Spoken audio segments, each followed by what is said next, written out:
সেই বিল্ডিংয়ের যে টাকা কম পড়ে তখন দারুকাজি টাকা দেয়। সেই টাকা থেকে আমরা একটা ঘরকে আমরা বিক্রি করে সেই টাকা দারুকাজি শোধ করি। এইভাবে আসানসোল চেম্বার অফ কমার্সটা তৈরি হয়। কিন্তু এখন দেখা যাচ্ছে যখন আসানসোল চেম্বারে দুর্দিন ছিল তখন সবাই অসুস্থ ছিল। এখন আসানসোল চেম্বারে যেহেতু ফান্ড এসছে, আমরা ট্রেড ফেয়ার করেছিলাম, সিএমকে নিয়ে এসেছিলাম, রাজ্য সরকারের পক্ষ থেকে 25 লক্ষ টাকা আসানসোল চেম্বারকে দেওয়া হয়েছিল।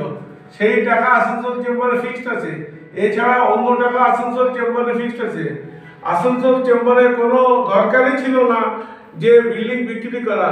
সেই বিল্ডিংকে যখন বিক্রি করলো, মানুষ কখন জিনিস বিক্রি করে যখন তার অভাব পায়।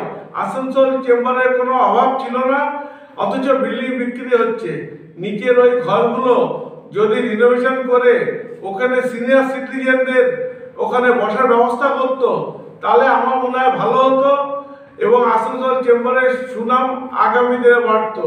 আসানসোল জেলের যে সুনাম ছিল সেটা এখন মাটির তলে ঠেকে গেছে। আপনাদের কাছে অনুরোধ, আসানসোল চেম্বার যেন আগের মতো আবার চলে, আগের মতো আবার সুনাম অর্জন করতে পারে। এই কথাটি বলে সবাইকে ধন্যবাদ জানিয়ে আমার বক্তব্য শেষ করছি। নমস্কার, ধন্যবাদ।